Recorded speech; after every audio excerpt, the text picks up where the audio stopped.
Cultura, eleições 2020. A gente informa e você decide.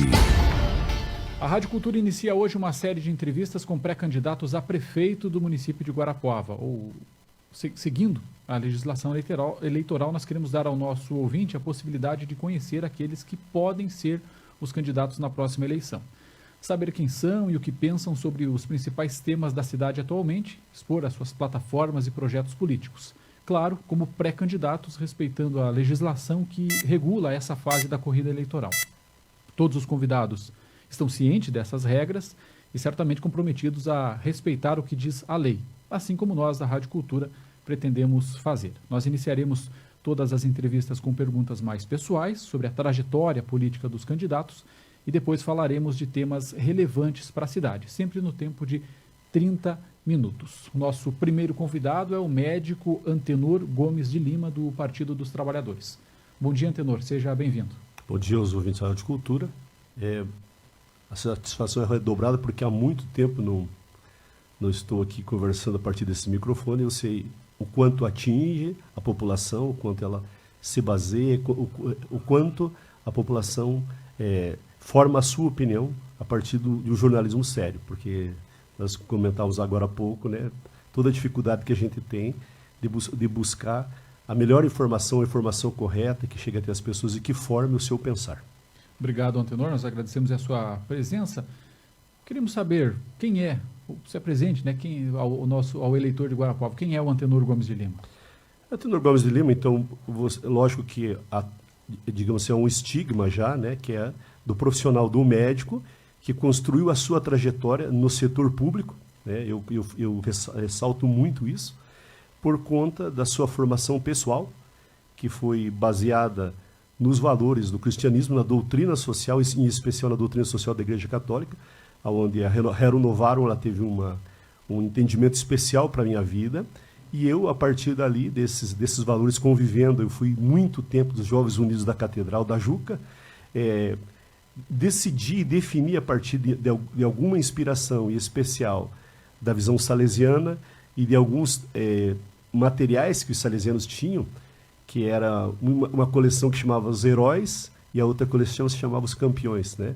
E eu falo que dois médicos me chamaram a atenção dentro dessas coleções, além de ter conhecido a biografia de Madre Teresa de Calcutá dentro desse contexto, embora ela não fosse salesiana, também conheci o trabalho de Dom Bosco, Domingos Sávio, Miguel Ruana, Domingo Mazarello, Zefirino Namucurá, que eram dentro dessa estrutura do salesianismo, mas ao mesmo tempo conheci a biografia de dois médicos, um chamava-se Tom Dooley, um médico católico que atendia na Irlanda e fazia um trabalho excepcional de ir de encontro à população empobrecida, junto com outro médico chamado Albert Schweitzer, esse evangélico, né, luterano, tradicionalmente, que fazia um trabalho maravilhoso, e ao mesmo tempo um homem chamado Raoul Folerot, um francês que curou, sendo jornalista, 1 milhão de pessoas com Hansen, com lepra, a partir de programas, a partir de projetos que envolviam a comunidade como um todo e arrecadava e ajudava a curar. Então, essa foi uma inspiração fantástica para a minha adolescência. Eu queria ser um médico, eu não sabia quanto ganhava um médico, que às vezes, para escolher a carreira, as pessoas primeiro vão procurar qual que é a viabilidade econômica, eu não tinha ideia. Por vir já de família humilde, eu não tinha esse entendimento. Mas eu queria ser um médico que cuidasse das pessoas, porque eu via toda essa dor e eu tinha compreendido esses valores do Evangelho e compreendido que era necessário atuar de forma diferente. E aí faço minha trajetória dentro do sistema público de saúde, onde desde a minha acolhida, ela passa a ser diferenciada até a atenção com o doente. E eu, durante muitos anos, antes de existir o programa Saúde da Família, oficialmente eu fazia visitas domiciliares nos finais de semana, eram visitas gratuitas, mas que eu fazia em solidariedade àqueles que estavam acamados cancerosos, os pacientes terminais. E fui o primeiro médico a atender a AIDS em Guarapuava, né? Quando existia a dificuldade de encontrar profissionais que assim o quisessem. E eu topei, fui e fiz até me licenciar, daí depois que veio um outro profissional. Porque o aidético na época tinha a mesma figura que o ranceniano, que o leproso tem na Bíblia para os judeus da época. E do ponto de vista partidário, ideológico, como o senhor se identifica e se apresenta ao Guarapuavano? Todo mundo sabe que sou filiado ao Partido dos Trabalhadores. E esse foi um desafio que surge especialmente na minha vida já acadêmica, né? Enquanto estudante de medicina, eu não entrei na Universidade Federal por muito pouco, acabei entrando em uma faculdade particular e com todas as dificuldades. Eu conto que eu cantava em bar à noite para poder estudar. Eu cantava num barzinho chamado Paddock, porque medicina era integral. Mas entre você estar numa faculdade onde frequentava toda a elite curitibana e a elite do Paraná, jovens de famílias ricas, jovens que tinham condições de vida muito superior à minha financeiramente, mas que eu os amava de forma indistinta, porque não existe isso, né? A escola ela faz se aproximar das realidades diferentes. Mas você passa a ter aquela visão do glamour que às vezes a medicina traz. Você passa a conviver com aquele que tem uma diferença de vida. Eu cantava em bar, sobrevivia, depois passei a fazer plantão. Mas teve uma marca muito especial da minha vida, que foi fazer um trabalho de parasitologia. Eu não canso de contar isso. Na favela São Pedro, em Curitiba. Quando eu fui fazer o trabalho de parasitologia, que era de família humilde, que era de família pobre, meu irmão também jogava futebol, que ela hoje jogava futebol, me ajudava. Meu pai tinha 6 filhos, né? E era difícil a nossa sobrevivência. Mas naquele momento, eu me entendia como pobre. Mas eu não sabia o que era, de fato, na prática, a miséria. Ela é distinta, ela é diferente, ela machuca. E lá, nessa favela São Pedro, havia muitas pessoas que eram vítimas do chamado êxodo rural. Eles iam para a periferia de Curitiba. Curitiba sempre foi uma cidade que escondeu muito a sua miséria, a sua pobreza na periferia. E Curitiba era a Curitiba que se mostrava para o mundo como moderna, como bonita, como fantástica. E eu entendia dessa forma. E lá eu fui conhecer. E os barracos eram barracos de lâmina. E daí eu chegava em casa e imaginava o que aqueles 2 meninos, aquelas 2 moças, aquelas pessoas que moravam dentro desses barracos pequenos, com uma trempe no chão para cozinhar, faziam durante a noite. Eram todos desempregados. Então, há de se imaginar que era para furtar, talvez até para se prostituir. E a partir dali eu vou construindo isso, uma visão, eu que queria transformar o mundo pela medicina, onde é que estaria essa resposta? E começo a me politizar de maneira geral. E alguns luminares vão marcar a minha vida, mas em especial eu tenho um contato com a chamada teologia da libertação da Igreja Católica, com o histórico do Frei Leonardo Boff, na época Frei, né? Também Dom Pedro Casaldáliga e Dom Helder Câmara, que eu conheci pessoalmente, né? Eu conheci pessoalmente Dom Helder Câmara, que é um referencial da luta do catolicismo e no Concílio Vaticano II, que ajuda a reformular o nosso pensar, articula, né? Até os próprios documentos que surgem, que a palavra vai para o seio do nosso povo, e ali percebo que a atuação política ela tem que ser uma atuação presente na vida de todos, mas em especial dos mais fragilizados. E aí eu vou votar em 89 e eu vou procurar o melhor voto possível. E fui conhecendo todos os candidatos, todas as referências, desde Ulisses Guimarães, que tinha uma participação fundamental na questão da nossa na Constituição de 88, Roberto Freire, que era do Partidão, tivemos Collor, Afife, Brizola, Mário Covas, e eu fui em todos os comícios, né, que existiam porque nós éramos jovens, né, e os comícios eram showmícios, né, podiam fazer, grandes cantores e tal. E, em especial, eu vou numa apresentação, numa plenária do PT, onde está Lula. E não era comício, então todas as pessoas podiam perguntar. E daí eu fiquei encantado quando ele disse que tudo que era produzido no mundo tinha a mão de trabalhadores. Tinha um incentivo, tinha o recurso, tinha o capital do micro, do pequeno, do médio empresário, mas que o trabalhador também participava e que, assim como o micro, o pequeno e o médio e o grande empresário, ele também deveria fazer política. E que a gente construiria uma sociedade nova se a gente assim o quisesse. Que ele não aceitava a fome como uma realidade do nosso país. E a partir dali eu começo a me interessar e estudar, né? E começo talvez me intelectualizar um pouco mais nesse segmento da política. E eu passo a ser um formador, né? E ainda tem um histórico que eu volto a Guarapuava, venho servir o 26º GAC, vou ser médico no Exército, tirar meu tempo, né? O que parecia um paradoxo, né? E eu, visto como melancia, falava que eu era verde por fora e vermelho por dentro, mas não tive problema nenhum, porque eu tratava bem os meus irmãos de farda, eu tinha que tratar, eles são iguais a nós. Eu os tratava com educação, com respeito, eu era um médico ali. Mas quando eu saísse, eu ia ser o militante que passei a ser posteriormente. Quando eu saio de dentro do Exército, eu vou fazer militância nos movimentos sociais e vou militar dentro de uma pastoral social da Igreja Católica chamada Pastoral Operária, onde, entre diversas coisas, eu ia a cada semana estudar a Bíblia com os trabalhadores nos diversos bairros de Guarapuava. Cheguei a montar 60 grupos de base baseados nessa realidade, onde a gente se organizava. Nós tínhamos um grito do excluído muito forte aqui em Guarapuava, que acontecia. Fazíamos as nossas romarias dos trabalhadores, que eram gigantescas, né? E ela foi o Dom Albano Cavalim, que assim o permitiu, né? Que construiu essa possibilidade da construção da pastoral operária em Guarapuava. Então daí se acentua a decisão partidária. Eu queria ser só formador da política, só estudar política, ajudar as pessoas a acordar para a política. Mas às vezes, a deficiência de quadros que existe para se preparar um quadro político são anos e anos. Então, fui praticamente atirado para a luta política eleitoral. E dentro dessa trajetória, destaque um projeto, um fato assim marcante na sua vida pública que o senhor considera que lhe credencia a ser um pré-candidato a prefeito hoje em Guarapuava. Aí, eu sou o vereador que talvez mais tenha apresentado projetos de profundidade na história de Guarapuava. É necessário pesquisar muito. Até quando você me pergunta, é difícil eu escolher alguma coisa. Mas eu vou falar um que vai de encontro àquilo que eu sonho que nós vamos viver no pós-pandemia, que é o projeto Banco do Povo. É meu. O Banco do Povo, eu fiz um debate de 1 ano e 8 meses. Eu vinha nesta rádio. O Tonico de Oliveira, e era ele que acompanhava as sessões da Câmara de Vereadores. Eu coloquei na pauta, o vereador ele não tem o poder de induzir o prefeito a gasto, mas ele pode fazer o projeto autorizativo, gerar o debate, e assim eu fiz.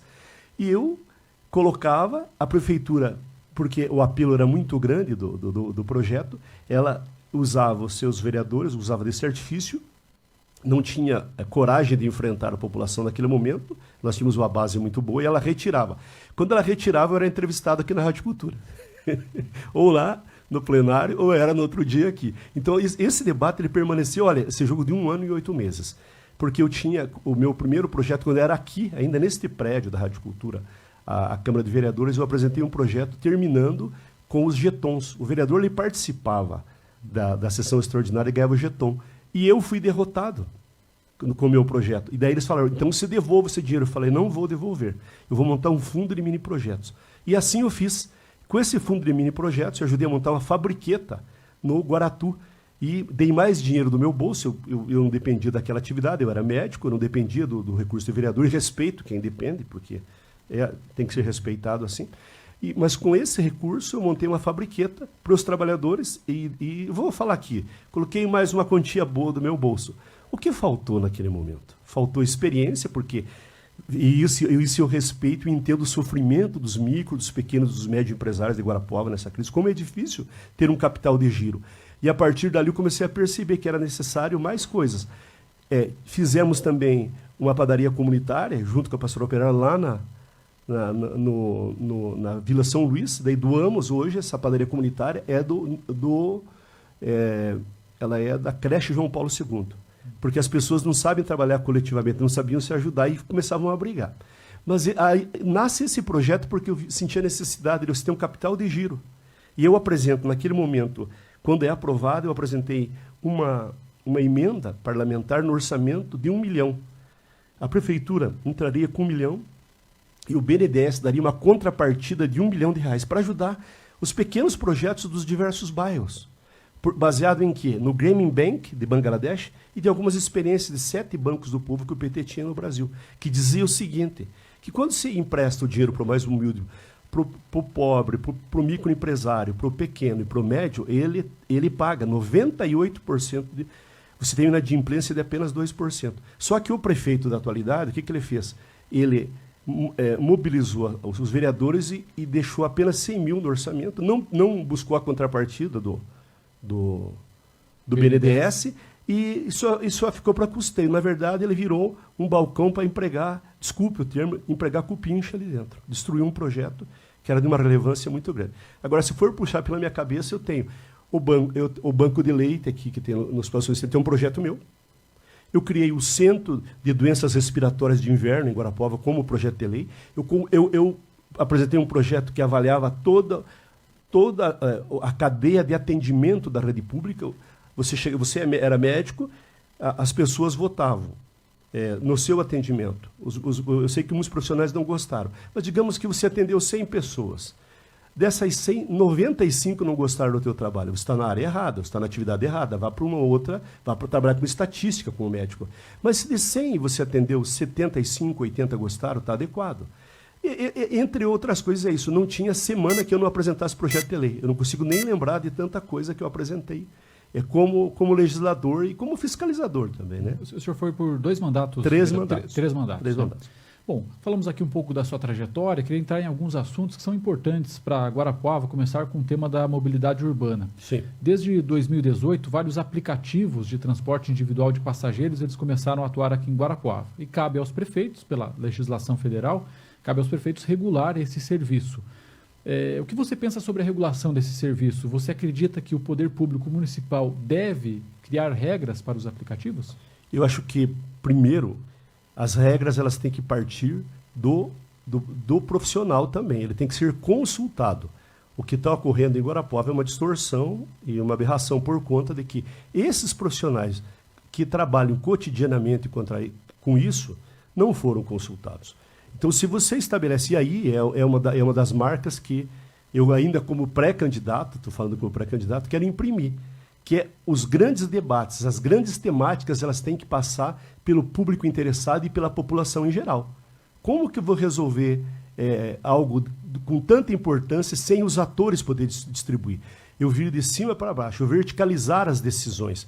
Por isso que eu vou criar um Conselho de Desenvolvimento Econômico e Social, que envolva as forças mais distintas possíveis.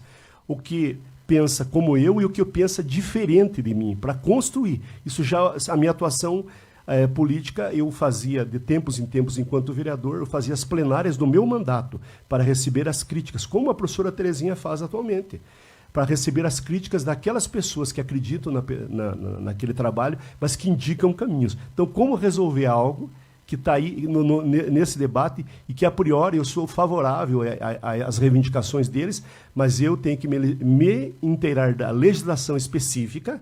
Então, há de se querer que um médico saiba tudo sobre economia, não. Ele tem um entendimento básico de economia, mas ele precisa consultar outras pessoas para que ele chegue a conclusões. Então, a princípio, todos os trabalhadores vão ter esse meu apoio. Por quê? Porque eu sei que muitos estão sobrevivendo, e sobrevivendo às vezes com dificuldade. E a gente passa a ter a luta intracorpores. Aqueles que são os próprios trabalhadores passam a brigar entre si. Por quê? Porque faltou esse debate maior aqui em Guarapuava. Bom, eu queria entrar num outro tema que são finanças públicas também, fundamental, né, para a administração. Guarapuava está com um alerta de 95% do limite prudencial, vai oscilando entre 90% e 95%, segundo o Tribunal de Contas. Uma leve queda na receita ou um aumento no gasto com o pessoal pode fazer o município ultrapassar o limite e tem várias consequências.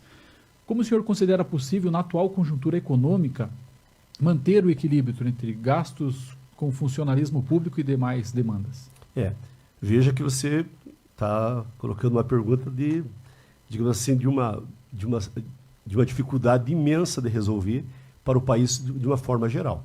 Né? Por conta de que todos sabem que a chamada PEC da morte, que começou com Michel Temer, ela vinha se acentuando, o atual presidente da República pensa assim, aquilo que de ano para ano, os investimentos de saúde e de educação estão, por exemplo, congelados. Então, se aumenta a população do município, os recursos são os mesmos. O que tem que fazer? É que a gestão ela seja mais eficiente.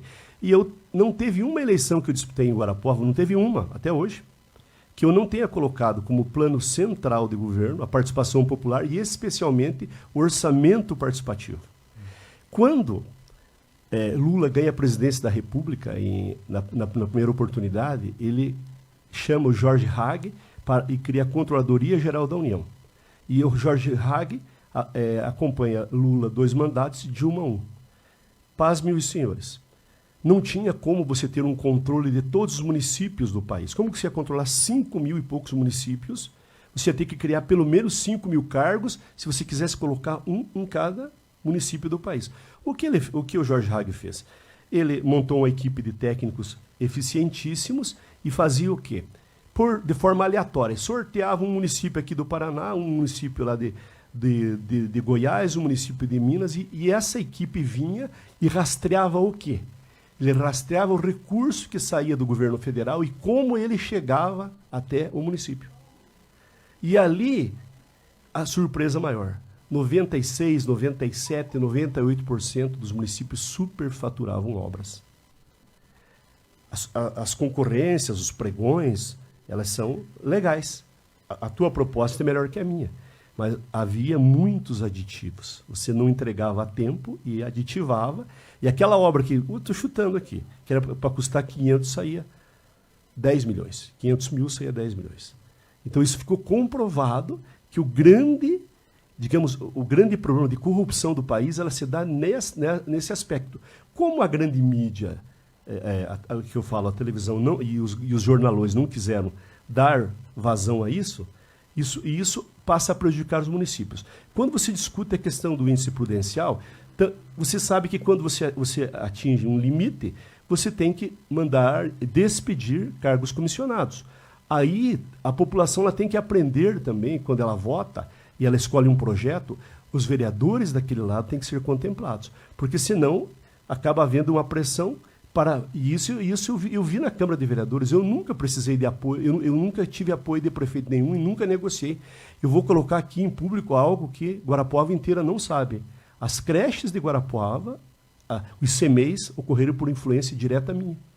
Mas como que vereador poderoso é esse? Sim. O prefeito da época, o senhor Fernando Carli, perdeu prazos para participar da questão do PAC. E aí eu vou chamar o testemunho, e pode ser até que ele negue, do líder da situação da época, que era o vereador Elcio Melém. A esposa do Elcio Melém era secretária de Educação. Eu chamei Elcio, eu sou da tua oposição, eu sou contrário a você. Eu podia subir nessa tribuna aqui e falar os impropérios que todos os políticos tradicionais gostam de falar e me aproveitar da situação. Não. Vocês estão perdendo o prazo e o caminho é esse. Eu entrei em contato com o relator do Plano Nacional de Educação, que eu fiz a primeira conferência para debater aqui em Guarapuava, chamei todos os setores de educação, todas as faculdades para discutir com o deputado Ângelo Vagnoni, e ele falou, sem problemas, Antenor, nós vamos orientar e mandar um técnico para ajudar a Secretaria de Educação para como fazer a parte da papelada e se organizar para reivindicar os CMEs da época, que nós estávamos perdendo o prazo, para ver como que tem que ser a atuação. A atuação ela não pode ser, eu vou levar a fama, e hoje estou contando passado anos e anos, né? Porque daí quando o prefeito vai e inaugura, ele solta foguete, daquilo inaugura cada creche, que a gente chama que é o CME individualizado, solta o foguete, o que eu estou fazendo, e não conta de onde veio o recurso. E assim também. Mas, de qualquer forma, eu volto para a questão do índice prudencial. Você chegou perto dele, você tem que discutir com a comunidade e com os próprios vereadores, ou seja, quem está na base de apoio. São os cargos comissionados. Não é justo que um trabalhador de carreira, um médico, ele está lá há 7, 8, 10, 20 anos, e chega um profissional, no outro dia ganhando mais que esse profissional. Está lá um técnico de outra área, de finanças, aí chega um cargo comissionado e vai ganhar 3, 4, 5 vezes mais que ele. Não tem finança que aguente. Então, combater o mau uso do recurso público nas obras, acabar com o superfaturamento e com o orçamento participativo, a comunidade define prioridades, quanto vai custar a obra, quando que ela vai começar, quando que ela vai terminar. Essa é a melhor forma. Porto Alegre nós governamos 16 anos dessa forma, com corrupção zero. E aí o índice prudencial vai ser sempre respeitado. Bom, eu queria falar de uma área, o senhor é profissional dessa área de saúde. As especialidades médicas, elas são uma obrigação direta do Estado, mas na prática, quem acaba sempre prestando esse serviço de modo assim, significativo são os municípios. Você considera que o modelo de consórcios de saúde é o mais adequado para gerir esse serviço? E hoje, que ajustes seriam essenciais para melhorar esse serviço de especialidades? Os consórcios, e aí, quando eu falei que nós temos debatido, está no nosso plano de governo, o Conselho de Desenvolvimento Econômico e Social, nós temos que também criar um Conselho de Desenvolvimento Regional. Queira ou não queira, Guarapuava é a maior cidade da região. A forma consorciada ela é fundamental em todas as áreas. Mas, mais do que isso, essa representatividade política, ela tem que valer. O prefeito de Guarapuava, de Pinhão, de Pitanga, de Turvo, de Cantagalo, tal, na hora da pressão. As especialidades, tem um centro aqui que não inaugura nunca. É só em eleição, vocês lembram disso. Todo ano, agora esse governador vai inaugurar de novo. Para quê? Para que está ali o elefante branco? Nunca funciona. Então nós temos que ter, aí sim, a pressão política. Eu sempre brinco, não adianta, quando vou conversar com a população. Existem reivindicações fundamentais, importantes, existem, mas sem vocês participarem, nenhum gestor, eu quero ser o prefeito que as pessoas vivam reclamando. Vão lá reclamar de fato, porque vai ter a participação popular, vai ter o orçamento participativo, mas a população ela tem que dizer, não só os setores mais organizados, porque o setor organizado, primeiro, ele não precisa de saúde. Quem é abastado não precisa. Precisa sim quando tem um transplante, porque o nosso SUS, que sofreu tanto durante muitos anos, quase 97%, 98% dos transplantes, que é a medicina top, é feito pelo SUS. Ninguém sabe disso. Todos nós temos nascemos com aquela visão, aquela pecha de que o SUS é algo desnecessário. O SUS é moderníssimo, mas nós precisamos lutar por mais recursos, e a questão da especialidade ela precisa de uma pressão toda própria, porque não adianta você estar consorciado e não ter o especialista. Então nós vamos ter que fazer um movimento político regional. Esses dias eu participei de uma live com vários pré-candidatos a prefeito e falei, gente, o movimento político é regional. Não é pensar exclusivamente em Guarapuava, porque quantos ônibus vêm para cá até para trazer os seus doentes? Mas esses mesmos ônibus que vêm para cá, nós temos uma quantia de pacientes nossos que são deslocados até a capital. Né? E que, quando se fala em mobilidade urbana, até isso ocorre. Quantos ônibus tem por aí? Além dos próprios ônibus nossos, que a gente não discute como é que vai ser, se a gente diminuir esse fluxo aqui no centro, como vai ficar mais agradável. Importante isso. Então, a especialidade vai ter que ser um debate consorciado, mas de uma força política muito grande. Porque o deputado vem arrumar voto aqui, o governador vem arrumar voto aqui, ele não é meu adversário, não é meu inimigo. Mas ele tem que colocar em prática algo que é a necessidade das pessoas. E eu vejo isso como médico. E esse modelo de consórcio que já está pactuado, né, que deve entrar em vigor para gerir o centro de especialidades, que o senhor, inclusive, já se referiu. O senhor acha que esse modelo que foi estabelecido é o mais adequado? É o primeiro pontapé e ele é fundamental. E aí eu estou falando, os ajustes têm que ser feitos a partir dessa discussão e da importância e da, digamos assim, da população de cada município e da sua participação dentro do consórcio. Bom, acho que dá tempo, nós temos aí 3 minutos, pedir uma resposta mais sintética aí do senhor. Na sua avaliação, qual é a urgência de se implementar aqui em Guarapuava, na prefeitura, um programa de integridade, se chama também de compliance, na administração direta e indireta? Você tem um modelo previsto no seu programa? Sim, é a digitalização.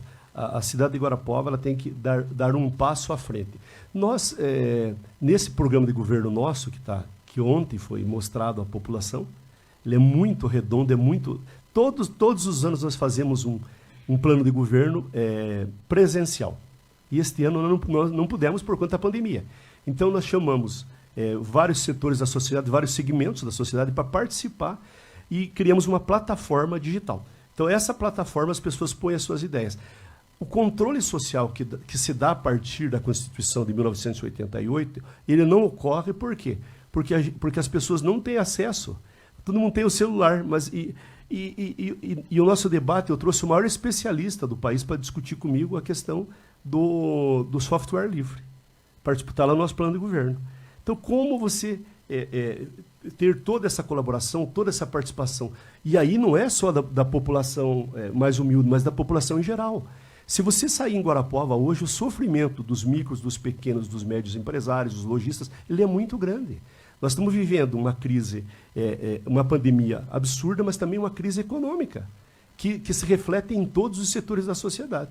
Mas como que a gente organizou, por exemplo, o debate? Eu vi as pessoas, e às vezes o cara da esquerda quer apontar o dedo, não, mas o lojista ele quer voltar a trabalhar com a pandemia. Eu falei, está passando necessidade.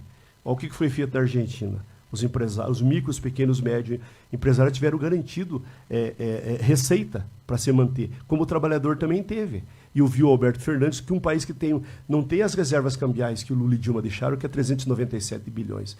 E ele assim o fez, ele falou, nós estamos enfrentando um inimigo que nós não conhecemos. Mas para essa participação ela se acentuar em todos os aspectos, é preciso dessa revolução, que é até do software livre.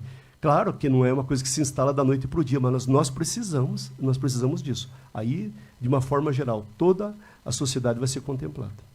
Bom, 9h20, e faltando para as 9, quero agradecer, para a gente respeitar, né, o tempo que será concedido a todos os candidatos, 30 minutos. Agradeço a sua entrevista, pré-candidato Antenor Gomes de Lima. Eu que agradeço, eu falo que deixar essa mensagem final, nós somos gente que sabe cuidar de gente. A nossa vida foi dedicada a cuidar do outro na dor, na alegria, na tristeza de uma maneira geral, mas presente na comunidade. E eu agradeço e eu espero fazer jus à compreensão dos guarapuavanos para que a gente possa virar essa página que parece que é sempre a mesma coisa, né? Passou os anos, é sempre os mesmos. Agora 9h em ponto, agradeço mais uma vez o Antenor Gomes de Lima, pré-candidato do Partido dos Trabalhadores à Prefeitura de Guarapuava, já tem definido o pré-candidato a vice, que é João Nicars, do MDB, e nós informamos ao nosso ouvinte que daremos sequência a uma série de entrevistas. O primeiro convidado foi o médico Antenor Gomes de Lima. Hoje, às 11h da manhã, vamos receber o vereador e pré-candidato Jabur do Motocross. Damos sequência amanhã com outros convidados. Convidamos a todos aí a participarem. Agora, 9h em ponto, encerramos essa edição do Assunto é Notícia. Na sequência tem o Tempo Novo com o padre Jean Patrick.